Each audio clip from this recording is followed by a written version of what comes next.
Hey everybody, I'm Brian Hart. I'm just going to be drawing my comic BUMKATS. I'm working on some inks.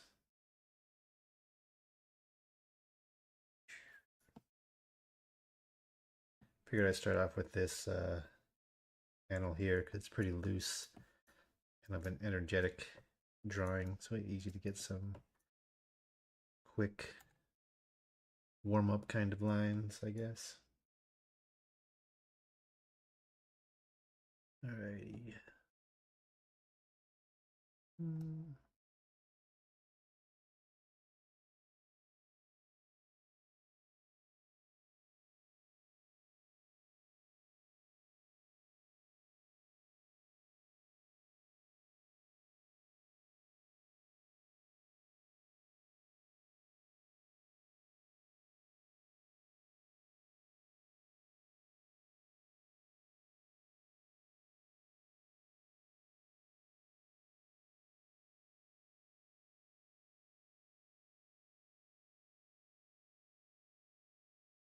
It's a little weird. I usually don't, or at least I try not to cut off things like this in a panel, but the way I wanted this big mouth to fit into the frame, and with the amount of dialogue I had to have, kind of had to happen that way. A little odd, but I don't mind it. So it makes it kind of fun. I figured I would just, since it was like kind of like an extreme drawing, two different kinds of sets of teeth, just for fun.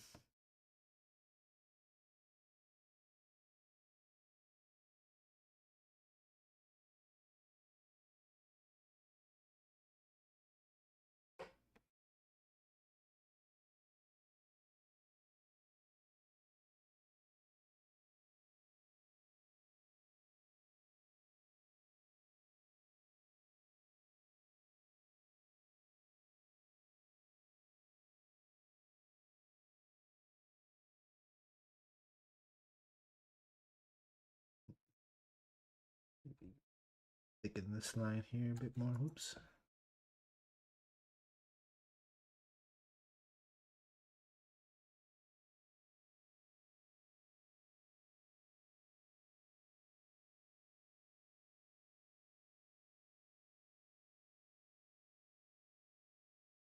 We add some little definition shapes there.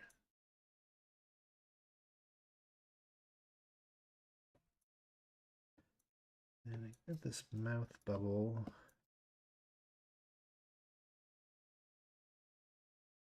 Actually,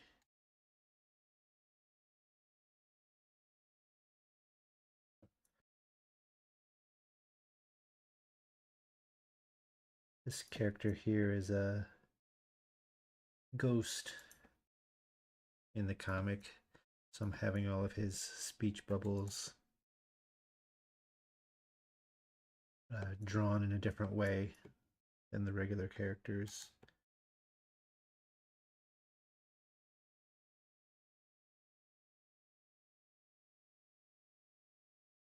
So they'll have like a little kind of outline.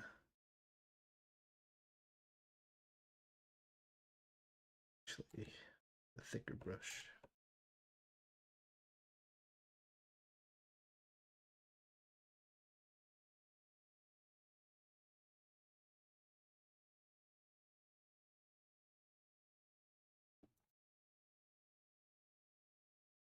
Gonna add some visual interest and help separate his dialogue from the other characters.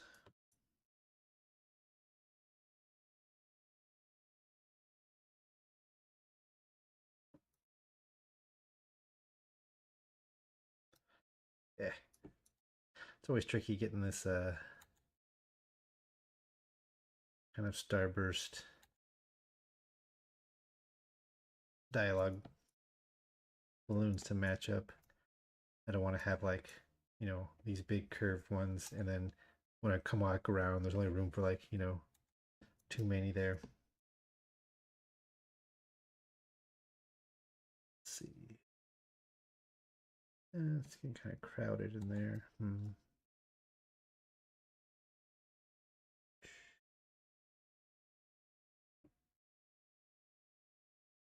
think I did it the opposite way the last time I did these dialogue balloons. I drew the outside line first and then did the interior one. So this is gonna look kind of funky, I think. Yeah, see I'm running into tangents now though. Those things are touching. Let me redo this actually. Yeah, I don't like that.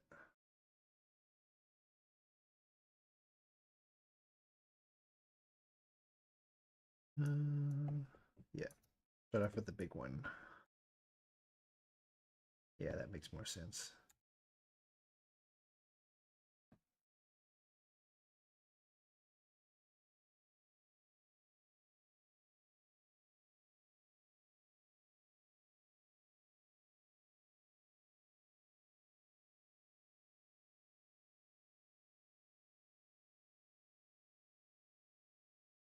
Now I can do. Yeah, that's how I did before. Okay. Now I'm back on track. Hadn't drawn, haven't inked anything in a few days. Been mostly working on the pencils.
There we go.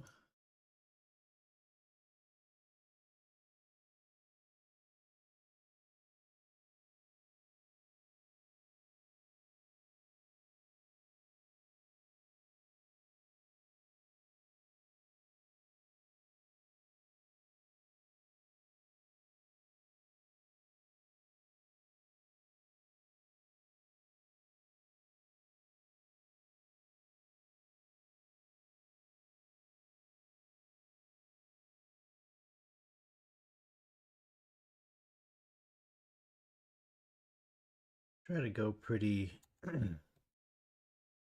fast and loose with the inking on this comic, just for the style I'm going for.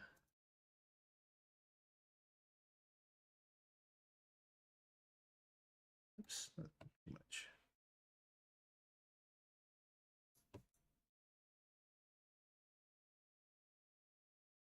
Go, and then let's see.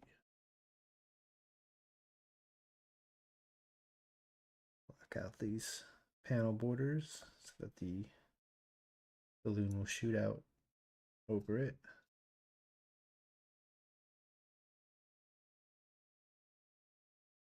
All right.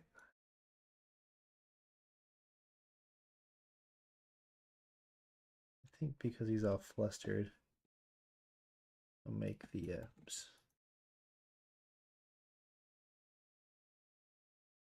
make his feathers be messy.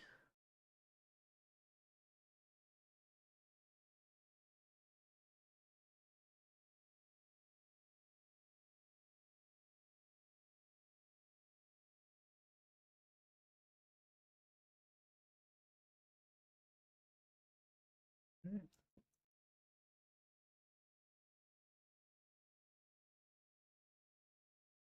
Kind of hands are fun to draw. It's kind of almost like big abstract shapes, but trying to get more of the power of the emotion than any kind of anatomically correct drawing.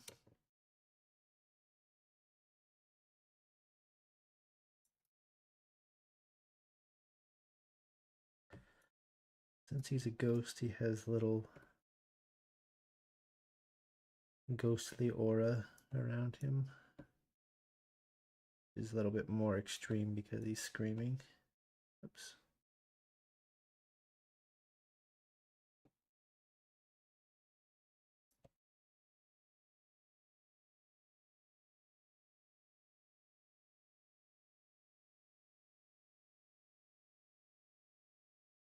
All right.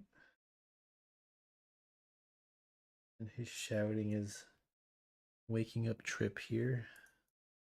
He's like kind of like jolting awake.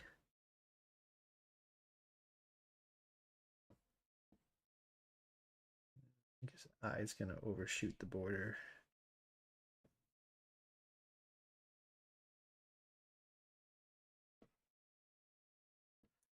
And he's frazzled too, so he has a lot more fur sticking out.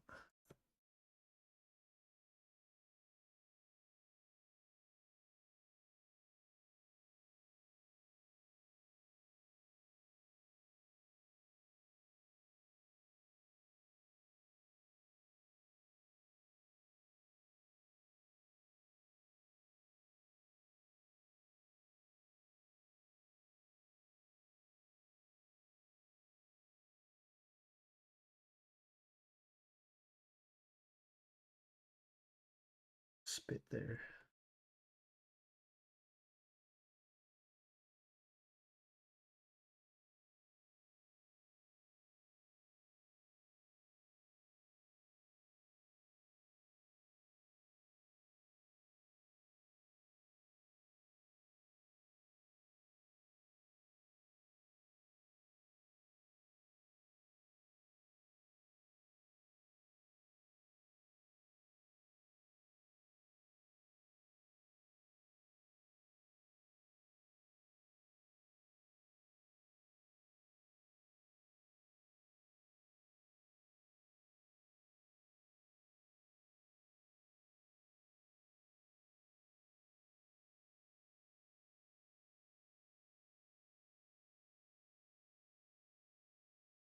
Alrighty. On these blacks.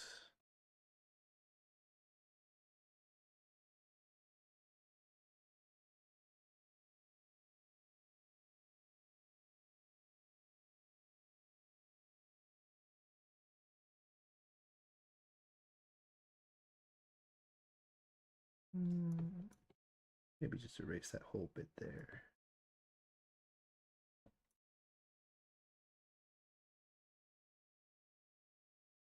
There we go. I might add a shadow here, even though it doesn't make logical sense.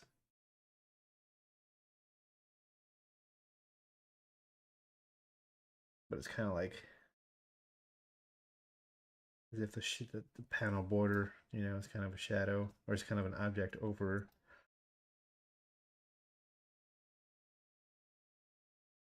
overlapping the body. It kind of gives it a little bit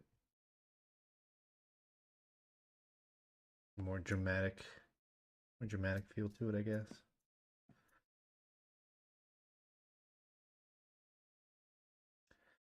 Also, nostrils.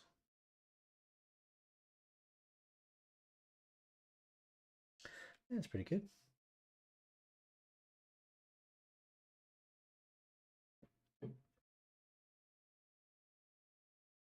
Alrighty.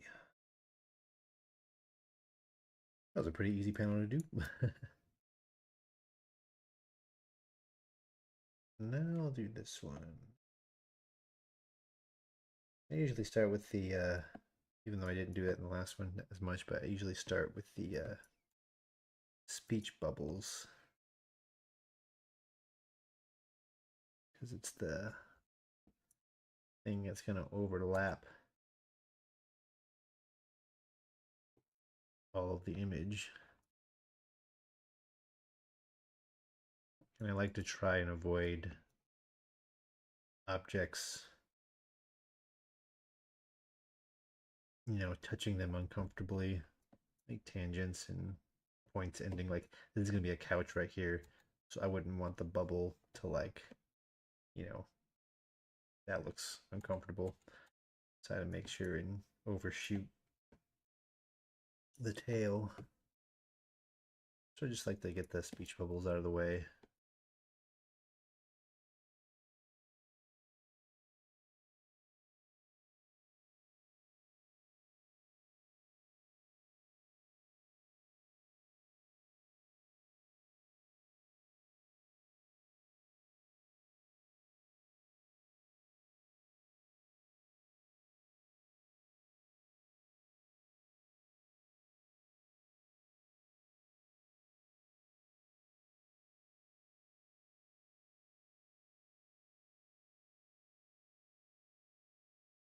All right.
Mm.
Hey Tobias, how's it going? Sorry, I don't know how long it's been sitting there, but I didn't see that you had said that.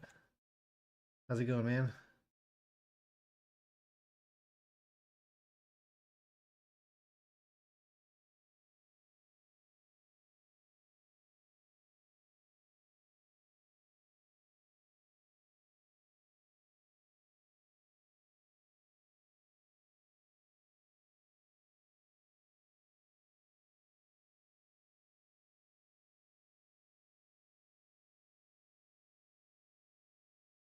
Mm,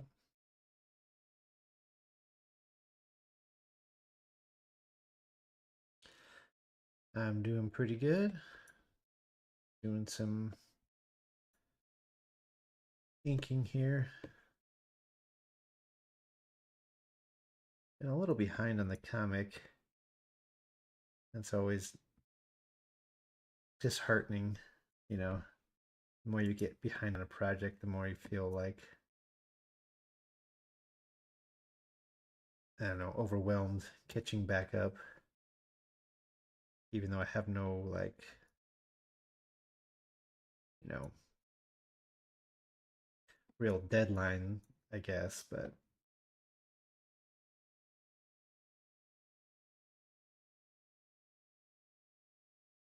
I always want to go faster.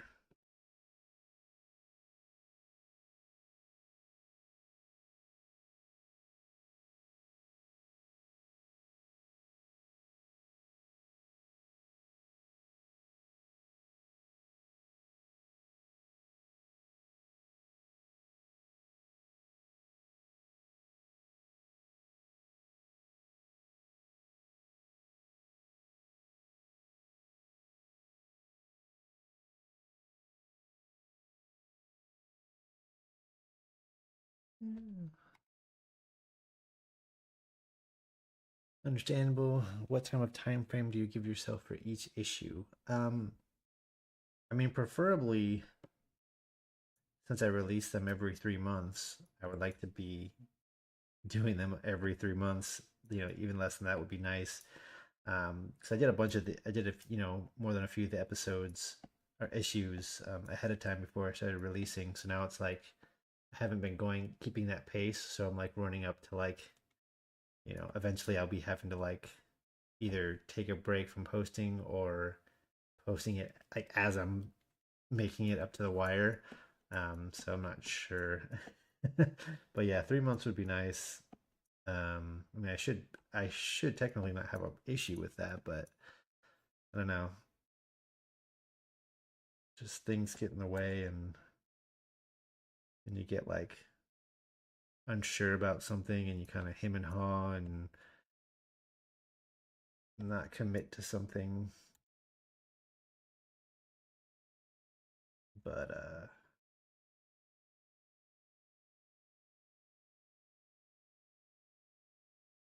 and also this, I keep making the issues longer and longer.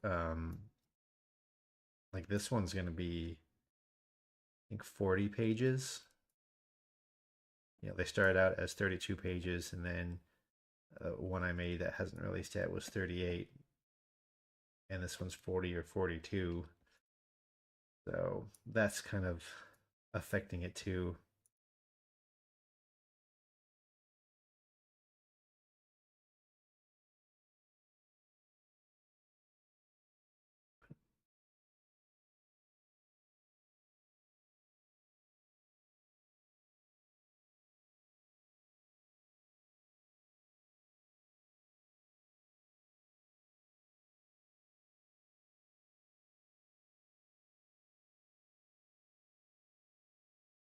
But I'm hoping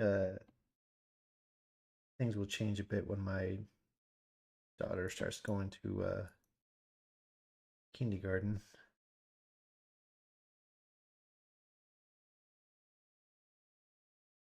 Maybe that'll free up some time.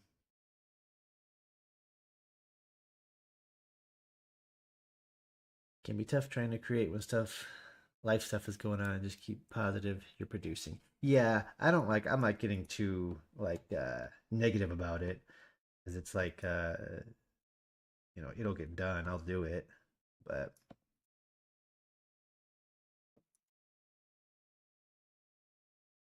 because on one hand you want to like my original plan was like, okay, I need to keep to a certain schedule because I need to like, you know, quote unquote feed the machine. You know, you have to have stuff coming out to you know, to be on people's minds and have something to post, you know, and the algorithms and you know the less you post, the more you fall out of it. Um,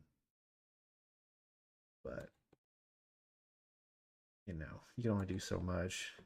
And as long as I'm happy with the work that I'm doing, you know, I wouldn't like, you know, crap stuff out and not be happy with it. So it happens, it happens.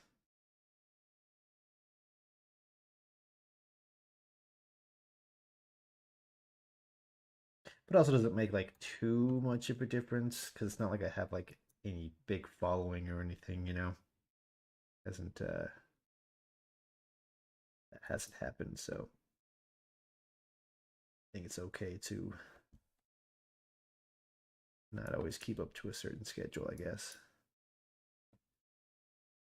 Are you working on SpongeBob stuff?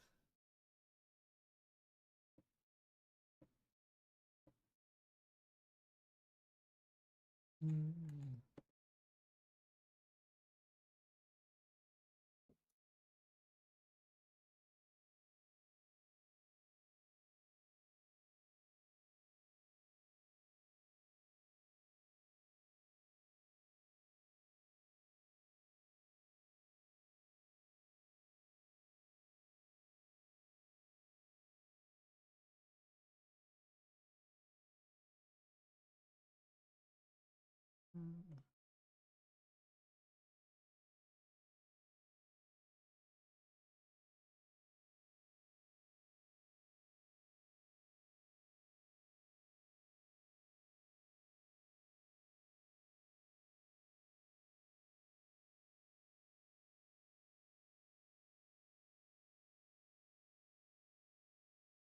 It's crazy. Some of the best cartoonists have fuck off followers. Instagram is a crazy place. Yeah, I know. uh, and yeah, on SpongeBob today, but I have been writing at night on personal projects. Oh, nice. Are you writing for like an animated short or something? Um, yeah, you can't really like base obviously your worth on how many followers you have necessarily, you know. And it just all comes down to like I think luck, a good part of it. Like obviously a big part of it is hard work and you know being persistent and consistent, but you know sometimes you just have to not get a whole lot of attention until you do. And it doesn't happen for everybody, but you know when it does, it's always like the was it like the you know the 10-year overnight success, you know, like once you're successful it's like it seems like you have everything at once. Right now it's an animated short, but it may be a comic. See how life goes. Feel like socials, if you care to have followers, all just fan art. Yeah, I mean, definitely there's like ways to, I guess, game the system. You know, you're always going to get uh, more attention by posting things that people already know. You know, because that's just how that works. You know, like the random person isn't going to be necessarily instantly drawn to an original creation, but if they see something they know and like already, then that's going to get more attention. There's not really any kind of like you know reason to be sour. That's just how it goes.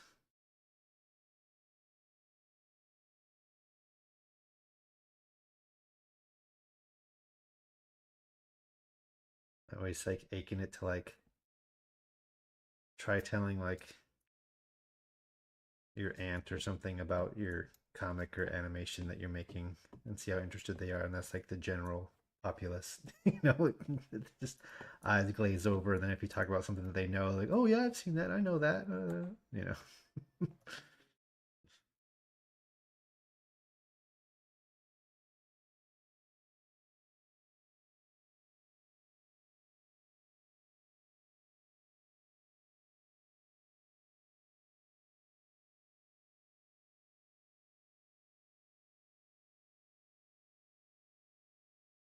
Or you'll show them something and they'll just instantly be like, oh, that's kind of like SpongeBob or something. You know, they'll just instantly relate it to something that they know.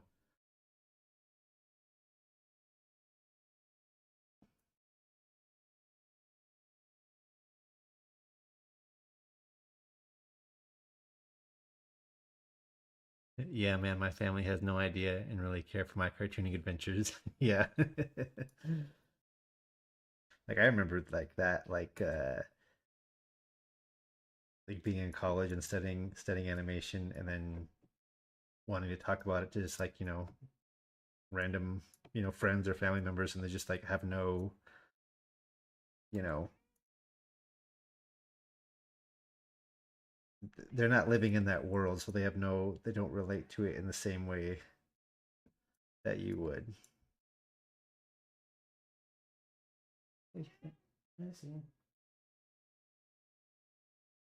Like I remember when I was in taking animation classes, when my friend's friend was like, "Oh, I bet you would love to work on Aqua Teen Hunger Force." This was like, you know, a long time ago back when that was on TV. I don't know if that's still around. But me, you know, studying you know, traditional 2D hand drawn animation in the style of Looney Tunes and Tex Avery, like being in college studying that, wanting to do that, like no, I wouldn't love to work on that show because I wouldn't get to animate the way that I want to. And they just gonna look at me like, what? No way, that show's the best. Why wouldn't you want to work on that?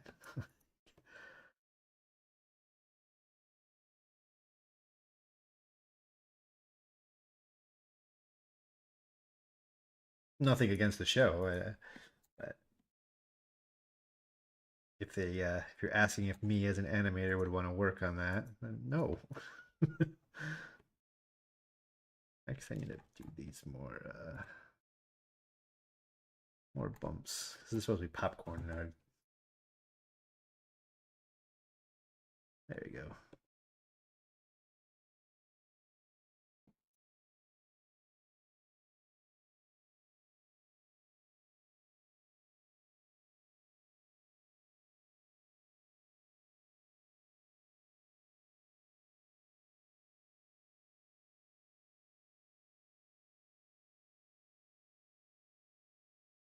Maybe there.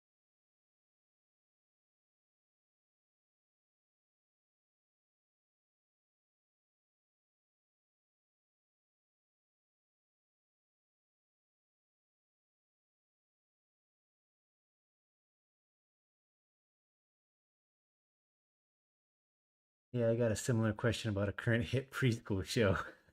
And I won't lie, I've never seen Aqua Teen. I haven't seen many of the early adult Swim Flash shows. Yeah. Yeah, it just like it's basically like, you know, you take something that like the person you're talking to takes something that they like and just assumes because it's somewhat similar that you would like it too or you would like to work on it. Like the other thing like that was like all the time, just even just growing up, just drawing in general, even if it wasn't animation, to be like, you want to work at Disney, right? You got to work at Disney. So that was like the thing you'd hear. Which nothing against Disney, but I mean it wasn't like the only place you do art related animation or even drawing. Like I would hear that even before, you know, when I was like in grade school, when it wasn't even like animation. I was just like, you know, drawing cartoons and comics and stuff.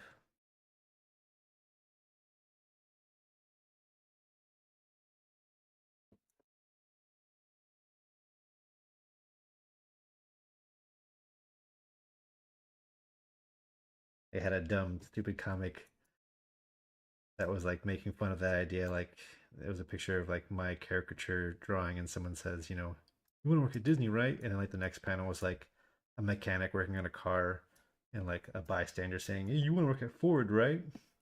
Like it's like kind of like the same thing. Like not the only thing to do has anything to do with the field you're in.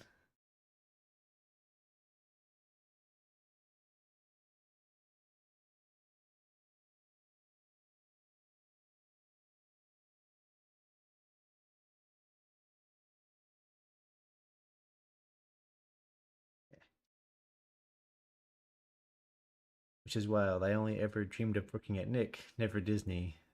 Though I did a gig at Pixar or on Big City Greens. Yeah, yeah. I never had any aspirations really to work in like any kind of feature film. I guess it was just kind of like it was never. Obviously, I never like worked at like a studio other than Pencilmation, but I never. What's the way to put that? I was too naive. Like I just wanted to make. I wanted to animate like Looney Tunes, even though there's nowhere really doing that, at that time or now, really, except for like the Looney Tunes shorts they made, which are pretty good. Um, but yeah, when I was in college, and a little bit after that, I just never really. I wasn't like I gotta go work, at Nick and on SpongeBob. Not that knocking that, it never like I just didn't do it. So I was pretty happy that I was able to do the stuff at Pencilmation that I did. It kind of fulfilled that dream of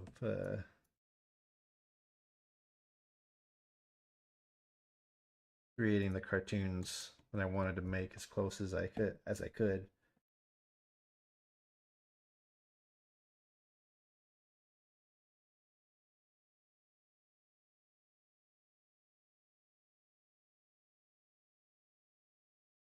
I don't think I was ever as like disciplined in that area too. Like I don't think I would ever. I can't. I never did like extreme life drawing like you would have to be able to do at Disney. You know, dude, I recall seeing the Looney Tunes shorts, the new ones getting announced, and I was shattered that I missed the boat. Yeah, I know. Yeah, I felt that way. Even though like I never like I wasn't ever having a chance to be in that. Obviously the call was made for all the artists that were in the area, and they all like, because I knew those people that were online from like, yeah, when I was posting a long time ago, like 10, 12, 15 years ago, and I've seen those names, and even like the Toonhole guys, their comics, they all worked on that stuff. Yeah, it felt like oh, I could have had a chance too, but I don't live in LA, so I don't really see how that could have been a possibility. But that was awesome that they got that opportunity. I'm sure that was like uh, a huge thing for them to get that chance to not only work with those characters, but to have those resources to create that style of drawing and animation. Let's see what's doing. I'll film those.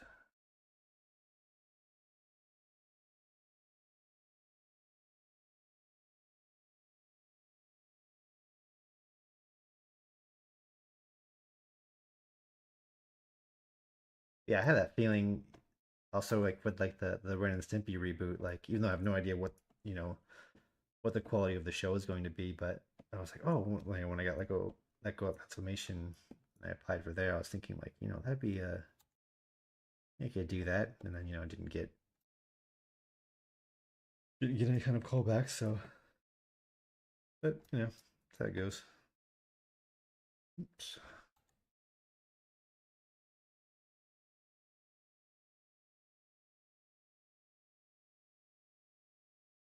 Toonhole dudes, Ryan in particular is a legend. His work is so funny. Yeah, yeah, they're great. Definitely the right guys to be put in that on that creative team. I never saw any of the other types of Looney Tunes reboots. I know they had like the one that was kind of like a sitcom that was based on Jessica. I just forget her last name because I don't know how to say it. B. I'll say Jessica B. Her designs.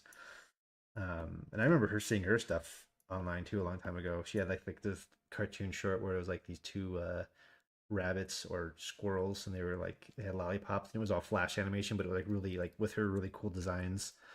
Um, and it was just done with like this like synth music. It's kind of interesting seeing like those little tidbits of things, and then like 10, 15 years ago, and then seeing where they go, what they've worked on.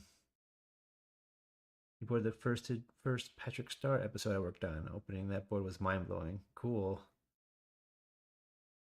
I would have loved to see the one Jim Smith was working on that got canned like in 2008. Oh, that's interesting. I didn't know he was working on that. Yeah, that's got to be really cool. That's like one of the coolest things is to be able to see the behind the scenes, professionals doing their work, getting those that stuff. Because I remember when I was um, in my animation classes, the teachers, they had worked at Disney, so they had like these packets of like model sheets and printed out animation held together with a clamp, so you can flip through them. They're just copies, and I still have all the stuff that I got. So I have like these stacks of model sheets from like Mulan, and I have like the Tweedledee and Tweedledum dance that Ward Kimball did, and like a stack of animation you can flip through it. Their little like their legs are like all like wavy and going like this. But yeah, having all that stuff is like seeing magic.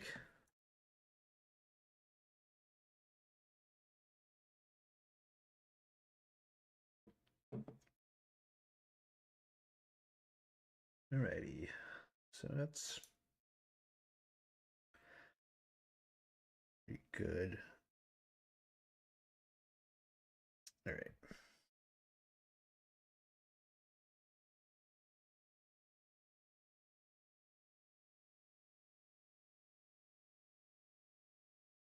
Mm-hmm. I'll do this one.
Yeah, the only Adult Swim show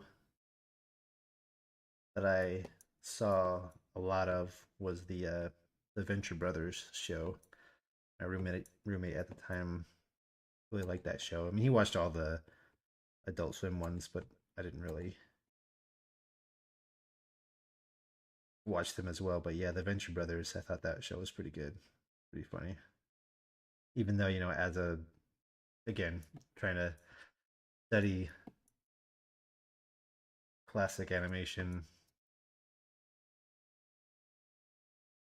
There wasn't too much to be, and also just being like young and like you know, I guess snobbish, like this isn't good animation, but the characters and the drawings were great, and it was just the style of the show. It didn't need to be anything more than it was.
It's funny how gotten quite a few questions about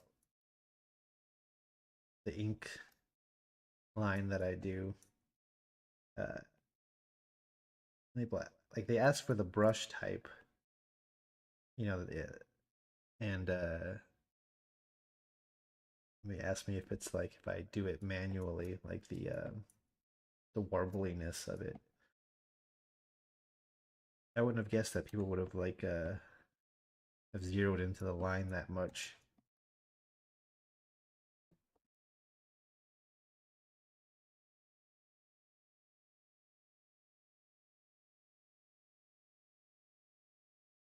But I'm glad because I wasn't sure about it. I wasn't sure if it was a good choice to make.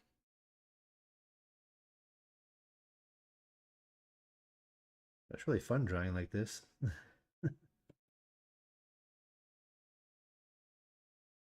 I couldn't imagine using a brush that would like automatically make the line that the line pressure, like the line weight, that inconsistent. Like I would need to be in control of that. Because I pick and choose when I want to, like, I'm going down a line, I make it blobbier, or sometimes I'll end a line with blunt, and then sometimes it'll be sharp or go down like that. But, Probably the biggest question I get, what brush are you using? What brush are you using?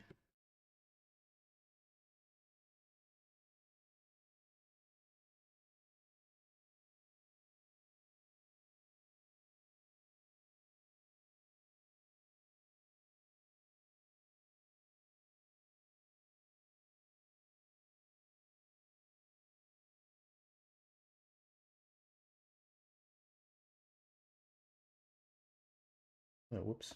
Yeah, well.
I haven't seen any other news about that Wile E. Coyote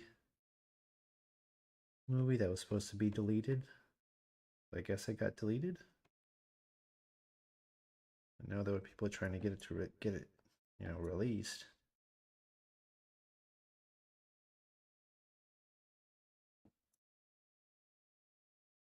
Can't imagine like putting that amount of time on a project, just having it canned. I mean, I can in a very, very, very small sense. Having like uh, all of the episodes that were in production at Pennsylvania when we were laid off, but well, the majority of them weren't finished. They finished a couple of them that were like closer to the finish line, but yeah, I can't imagine spending years on a project.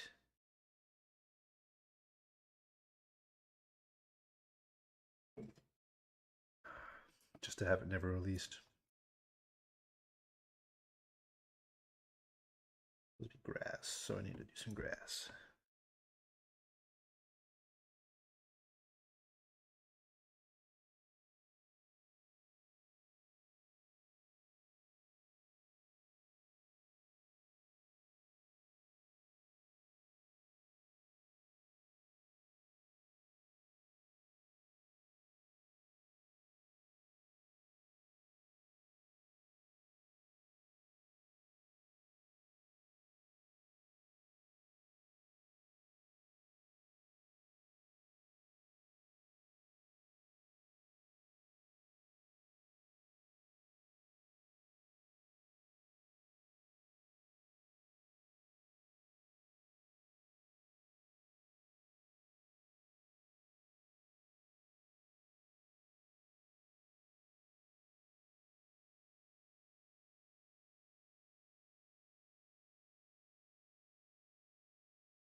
Should having pitches passed on or shorts in developed can was heartening enough. Disheartening, I'm assuming. Let alone a finished project. Yeah, totally. Yeah, pitching stuff is brutal. Like putting yourself out there and yeah.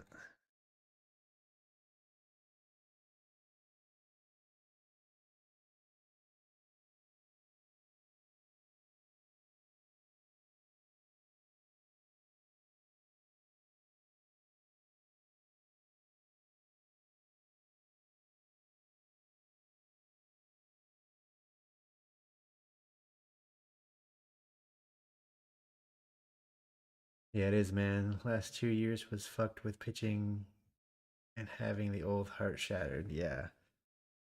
Were you pitching stuff at Nick?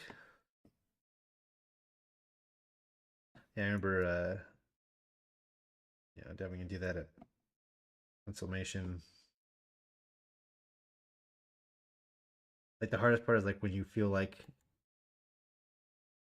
the receiving party, not that it's a bad idea, but they just can't see it, and it's frustrating. You feel like if they can only be in your head, which obviously it's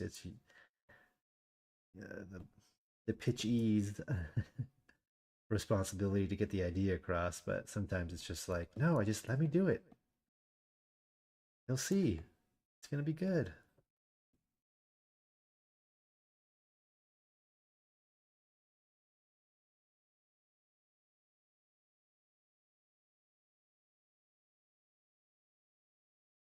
And then even worse, they have like you know suggestions to fix to make the idea better because like they don't see it in their head as working, and then their suggestion just make it worse in your eyes.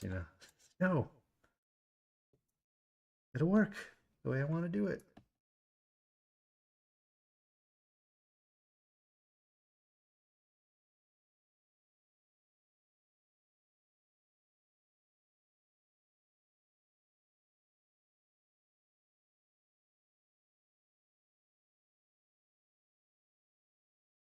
Got something greenlit at Nick, then canned due to finances, and I had something rolling at 20th Century that they wanted to go in a direction that was the opposite of the idea, but I went down. Oh man, that sucks. Man, down that road, and then they were like, "Yeah, this is it. Like, bruh, you want a family sitcom?" The pitch was a buddy comedy. Yeah, I can totally see that. This is great, but what if we went in this direction? That completely changes your idea. I can totally see that. They're just trying to fit in, whatever, they have the square peg idea, you come in with the round one. I just want to change it to fit what they already want to do. I mean, I can imagine that's even more like, yeah, pitching to a studio. I don't even know what that's like. In my head, I just imagine like a boardroom with like, people in suits or something.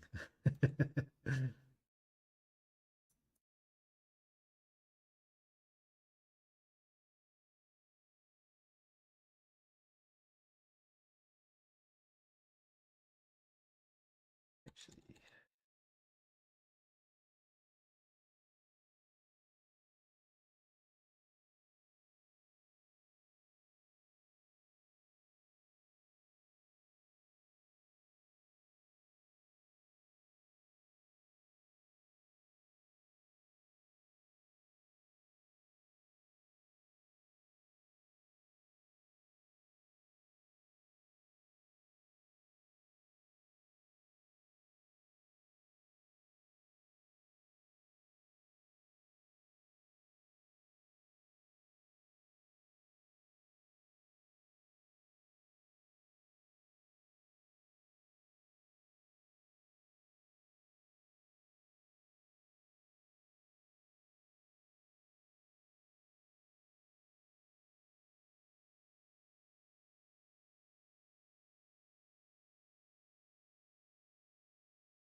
Yeah, I can imagine just all the energy in your heart and soul, you know, going into a pitch.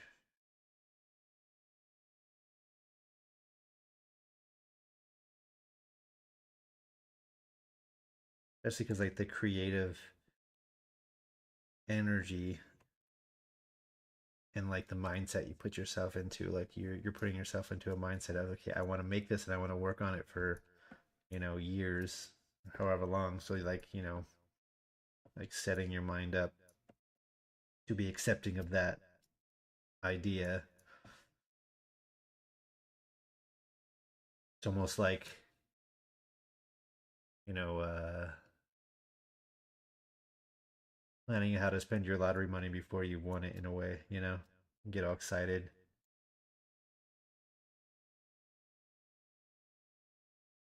Stashed away.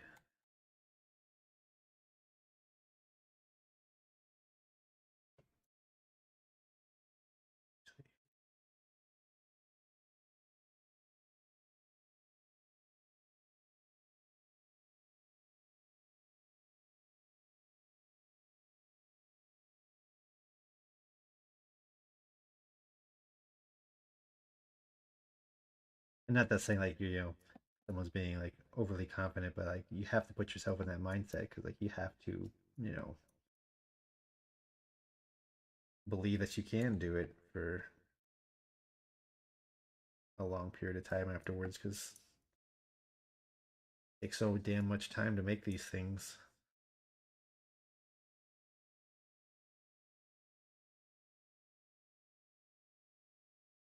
Yeah, it's not fun. And nowadays, when pitches are like 30-page decks, not a sentence by the water cooler. Yeah, right. I can imagine, like, because you have to have all the bases covered. Yeah, I have no idea what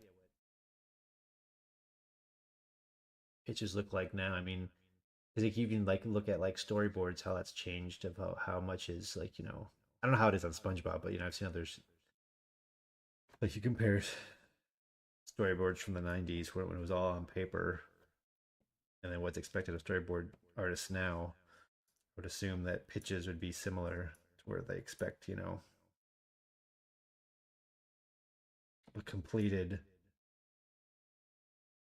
all the kinks worked out, even though they're going to throw in more kinks to have you change it anyways. But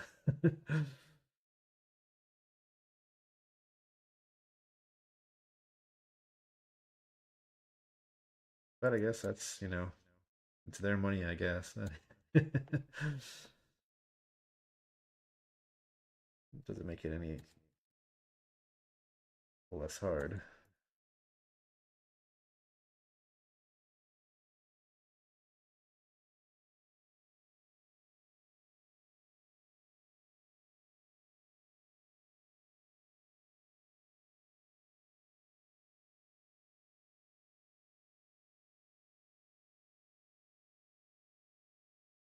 See, like your comic is honestly a better position to be in for a pitch because you can go and slap a comic down and say, "This is it." Yeah. No, but then they'd be like, well, who's the supporting cast? Who's the where what city do they live in and what because like this is just like I consider it like a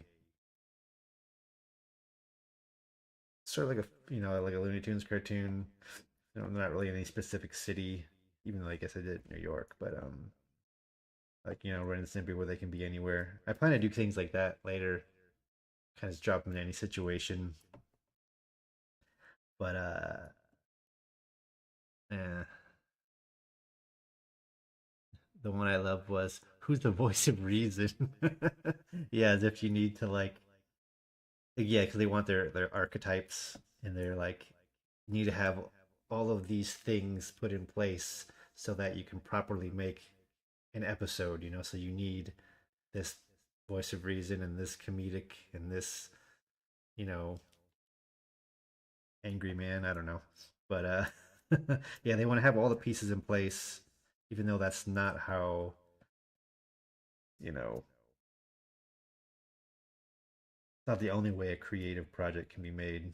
especially depending on what kind of like series you're making. But the comedy series, then you want to be able to have more leeway for things to grow and change, and you find the elements you need as you're going, as long as you have a strong enough foundation. But yeah, that would definitely that's like the hardest part for me, like is to sit down and like create like if I had to create like a pitch Bible, and to like put into words and descriptions like who these characters are, what kind of character they are, uh what they do in certain situations. Like I'd rather just do it, you know, and not creating the description and the written word is definitely not definitely a weak area of mine because it feels very forced to me. So I don't consider myself that much of a writer in that regard. I'd rather draw it and create it, but that's not what they want to see. They don't, you know, they're not gonna put their money down for you just make something and then see what happens. They want to see it beforehand.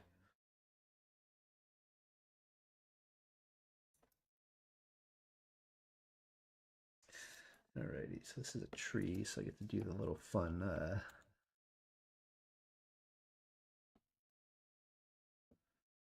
little. I know what these called. These are called tree lines.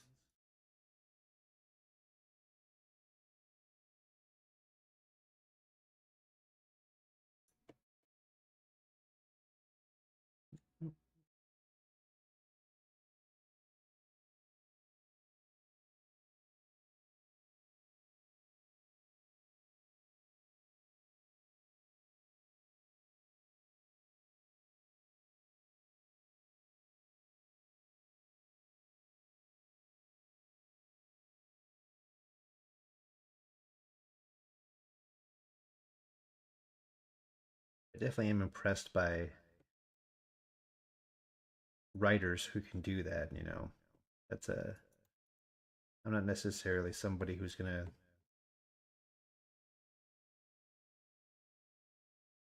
crap on a writer because I'm an artist. When it comes to animation, but definitely different skill set. Reckon would you ever storyboard again on an animated project? Yeah, I'd love to. I mean, I love animation and I love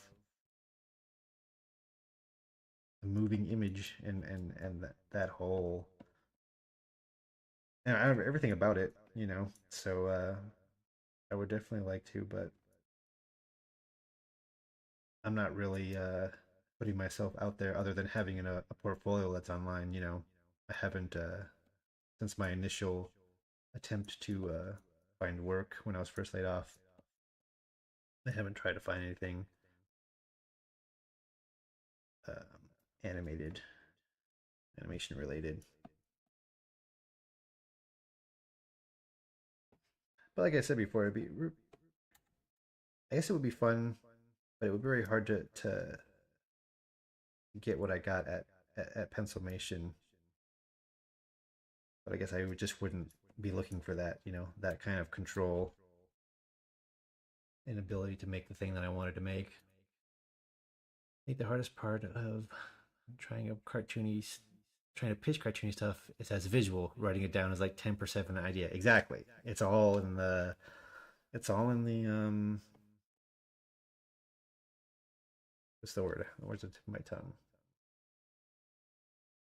Yeah, the visual. Yeah, basically, it's like writing down what's funny about a certain slapstick scenario is not the same as just seeing it and seeing how it's done. So definitely, yeah, that's very, very tricky, especially when you're just trying to convince, the people you're pitching to pick up a project because it all depends on who you're pitching to. If they're receptive to that kind of thing, I know it would be easier, but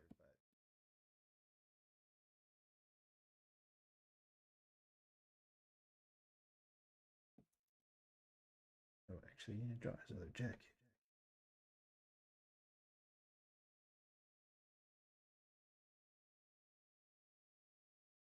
It'll be black.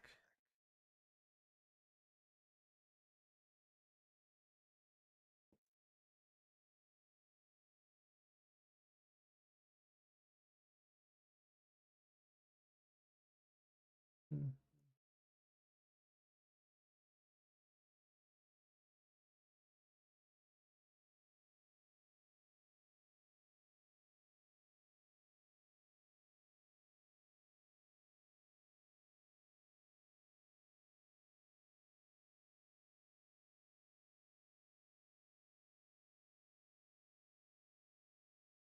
Why comics appeals to me a lot, just a solo endeavor. Yeah, I think that's a big draw to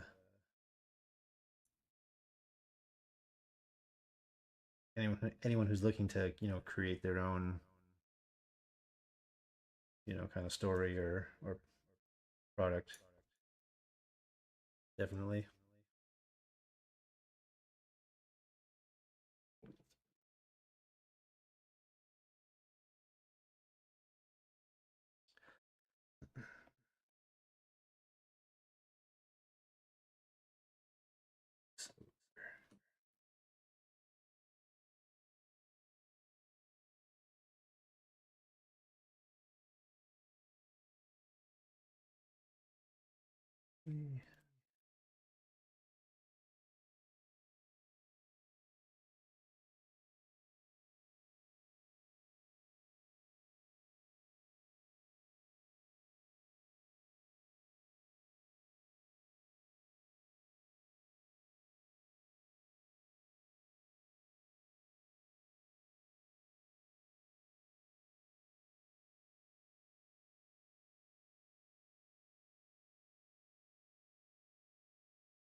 Oops. No.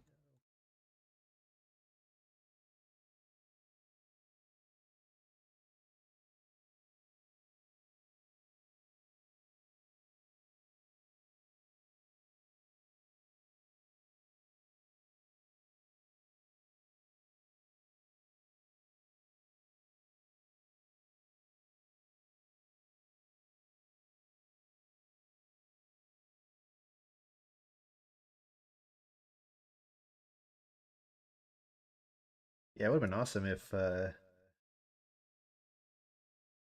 was like a renaissance of slapstick cartoony animation that came about, because of the new Looney Tunes shorts. Just like when Roger Rabbit it it's like a real resurgence of cartoony animation. Even like obviously in TV, like all the Disney shows that were, even though it was limited television budgets, it was still a lot more animated that had been previously.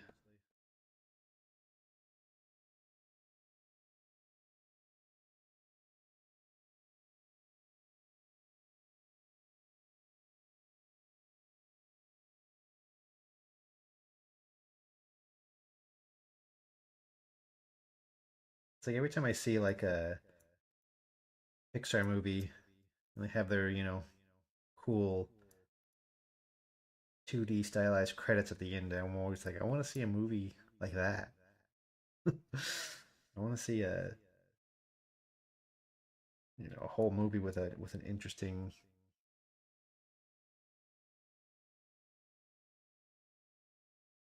style throughout. But I imagine that's quite difficult just because of the cost the feature animation.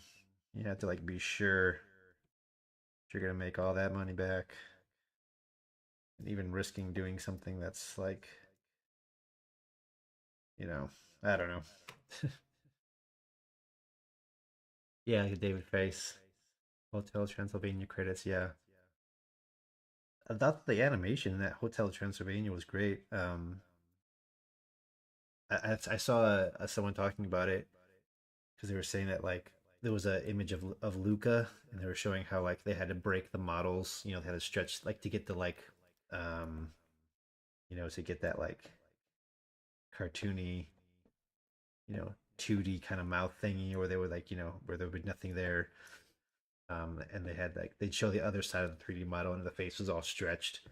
And then they were saying that with Hotel Transylvania, they just like didn't even use the models in the same way that CG was typically used. They just kind of like reformed the model each time, to create that really plastic, uh, stretchy, more hand drawn, breaking the rules more, style. I haven't seen any behind the scenes stuff of that, so I should look that up because that sounds interesting to me. It's also nowadays. Wait, I think it's also nowadays. It honestly hard to find talent, especially for cartooning. Maybe. I don't know. I just think there's not a lot of want for it from the studios. I would think that I don't know. Maybe there has been like a change because for the longest time I think everybody looked up to the cartoony stuff from the golden age, and maybe that's just like too far into the past to where like they were in this like other where everyone now was looking back to like maybe like the 90s or the 80s, so maybe there's not that want for the cartoony stuff, but I'm not sure. I just don't really see a whole lot of it, people doing like fan art or drawing just in that style in general, not that often. But then like Cuphead was super popular, even though that's not exactly the same, but it's still in that area in that era, close to it. Like I thought I would see more stuff like that because that was really popular. And they made a Netflix show. Um, I do see people drawing more along the lines of the Fleischer stuff more often than I see, any kind of like Clampett or Chuck Jones stuff. That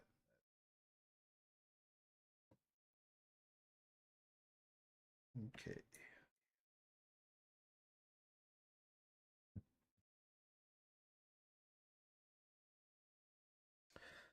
I want to do Black Shadow. I think they should all be in shadow.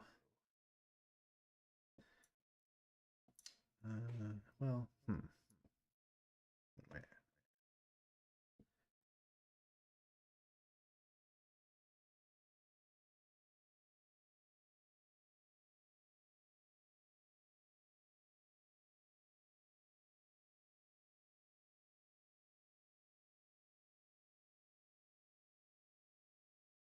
nah.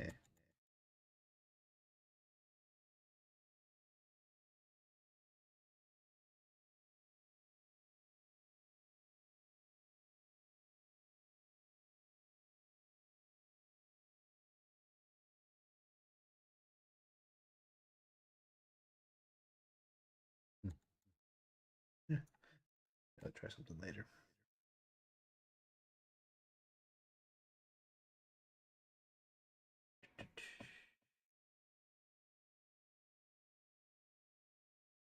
Alrighty.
Just watching the Emperor's New Groove the other day. My daughter, she had wanted to watch it for the first time. It's a fun movie.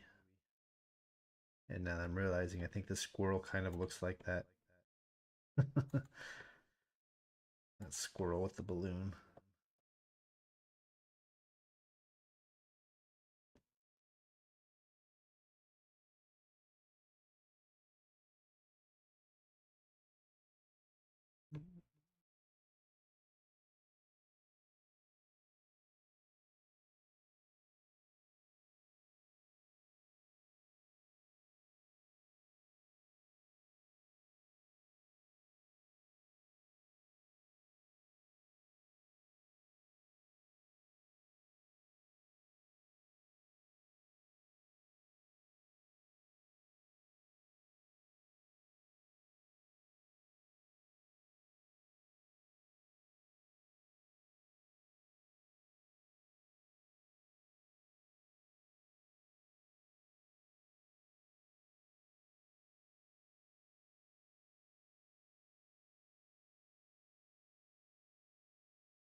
Definitely need some black somewhere. I draw that on the black one.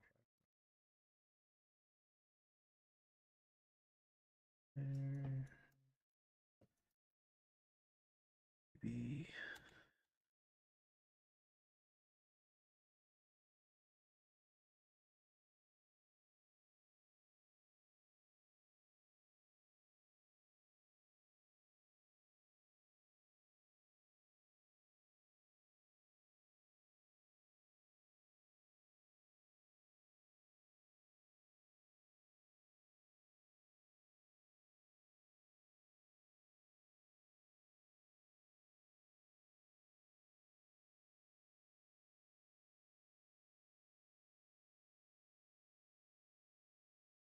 Oh yeah, put a shadow for this strap. Help. Let's see.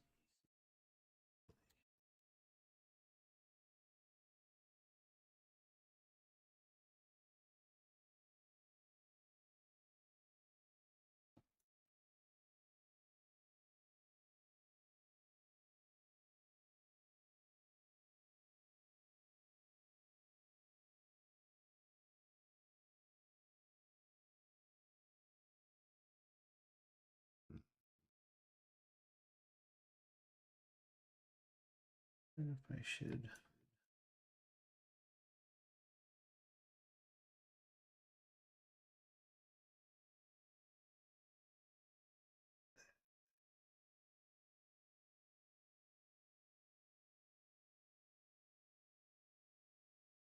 And then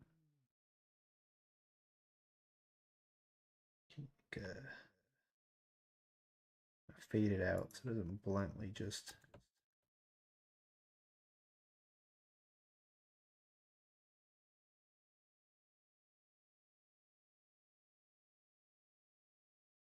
Yeah, that's pretty. Yeah, that's pretty good. And some.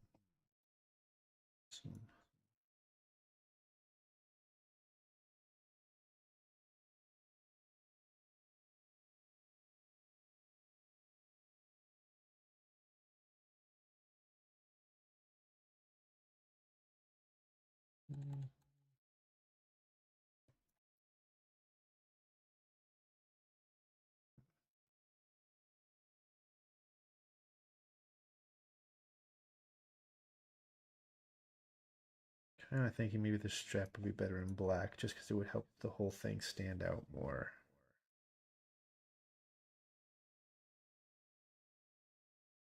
And then I wouldn't have that shadow. It'd be too much black. Let's try that.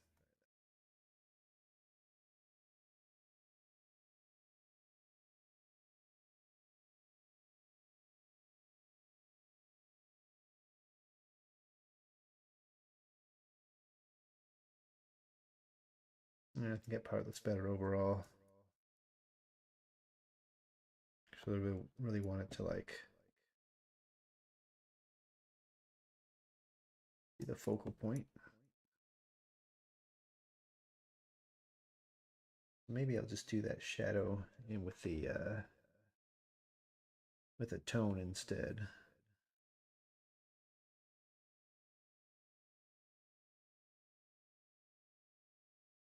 And this one I'll just do all the way down to the grass.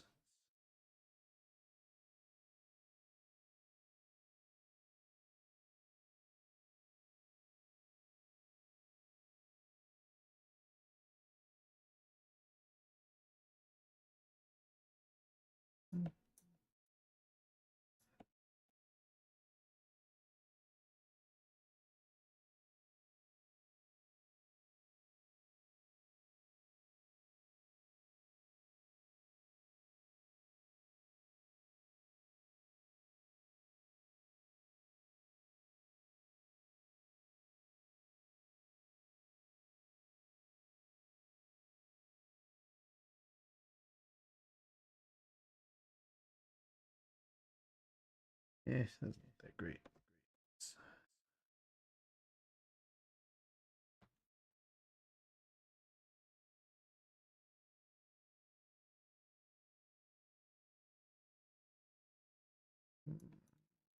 Maybe I don't need those at all.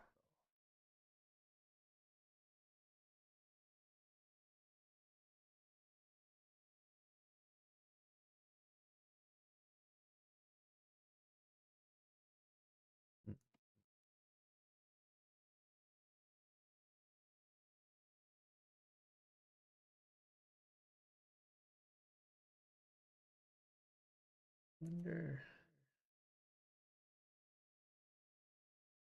over there. No. Kind of want some black over here for the shadow, like of his tail, to show some depth, but I don't think that's going to work very well. Maybe just leave it simple.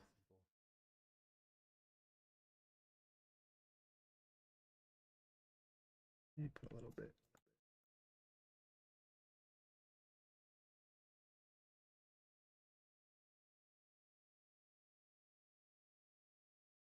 Yeah.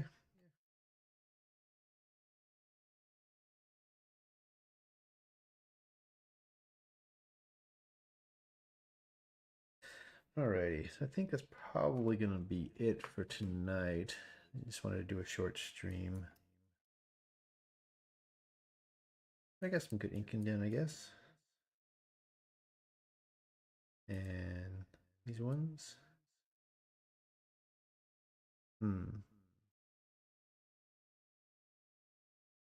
Yeah, alrighty. So I think I'm gonna call it a night. Let's see.